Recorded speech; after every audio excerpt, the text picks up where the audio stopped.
Hey guys, this is Just Incredible, and you're watching Pro Wrestling 101. You know, a lot of people have said to me over the past, yeah, you were Aldo Montoya. Didn't it suck, dude? You got beat all the time, and yeah, man, when you came back after your run in ECW in WWE, you were a jobber. All you did was lose. And I said, you know what, guys? It's entertainment. A, B, it's fake. And C, I had a job and I got paid. And that brings me to our topic today, man. The importance of getting guys over, and really, if you realize it, it's a business in itself. I mesome there's a whole history of it back in the day that doesn't necessarily exist today, but it even does on some levels. There's some guys are meant to be mid-level guys. Some guys are meant to get guys over. I always had a job in this business. I always had the privilege to have work because I knew how to get guys over. Now, sometimes to a fault, because obviously, they didn't see that, hey, we're going to invest all our money in this guy. But in turn, that's not the worst thing that can happen to you at all.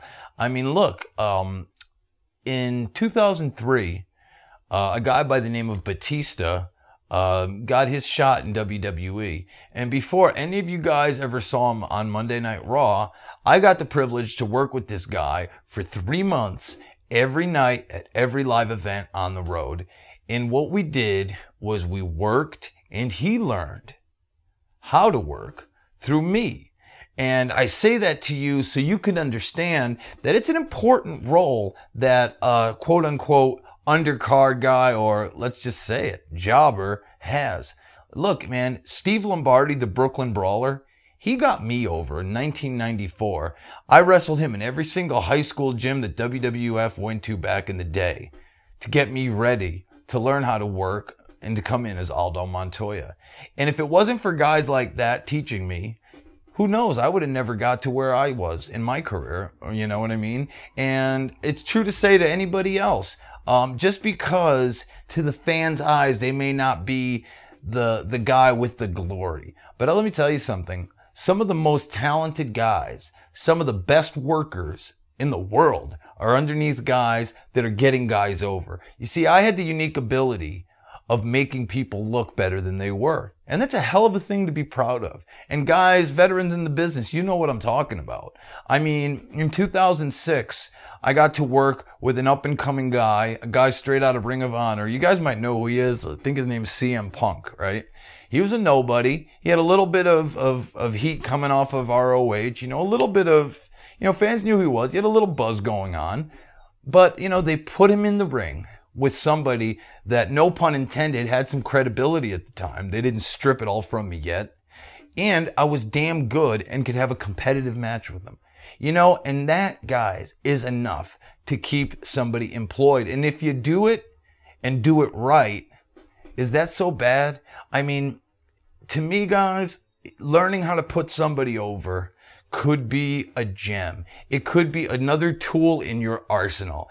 And it's no different than being, a good bench player. You know what I mean? It's looked down upon because in our business, we're used to, the best guys being the guys that are on, the cereal boxes or on the magazine covers. Well, let me tell you something, man. The pro wrestling locker room and the pro wrestling product is a team product. It takes more than one, and not everybody can go over every night. So when you do your job, do it well, know what your job is, and go out there and execute it to the best of your ability. Because without guys like me and so many others that came before, guys like Batista, CM Punk, Randy Orton was another guy before he ever got his gimmick straight out of OVW in Louisville that I worked for again continuously in 2002, actually before he made his debut on the main roster. So, and we had good matches too. So sometimes being a utility guy and, being a guy that's what they call a good hand isn't such a bad thing, guys. And if you're going to get a guy over, get a guy over. It pays off. and it's a rewarding experience. You know, I had a job for 20 years in this business in one form or fashion because no matter what, they trusted me. That office, especially the WWE office, trusted me that when they put somebody, especially a newcomer, somebody who was greener than grass, against me, that I could pull a good match out of them. And that's something to be proud for and proud of. And, you know, I'm happy with that. And that's pretty much it, guys. Thanks for tuning in this week. You're watching Pro Wrestling 101. That's just incredible.